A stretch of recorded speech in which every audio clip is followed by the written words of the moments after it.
हुआ, कहीं जल तो नहीं गया? शक्कर डाल दी। बहुत अच्छे।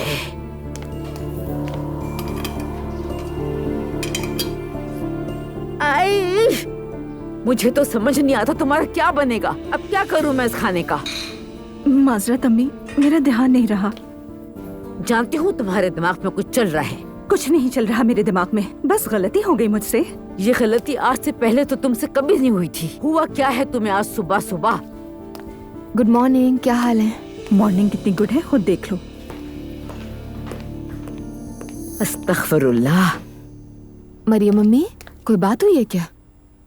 पता नहीं तुम्हारी आपा को हुआ क्या है, लेकिन जो भी हुआ है उसका सारा गुस्सा मुझ पर ही निकालती है।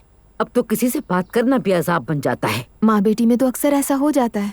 मैं भी घर में मॉम से बहुत झगड़ती थी, नॉर्मल है। आप दिल छोटा ना करें। क्या दिल छोटा ना करो? यकीन करो अब तो मैं मुस्कुराना भी भूल चुकी हूँ। मेरे किसी बात का असर ही नहीं होता इस घर में।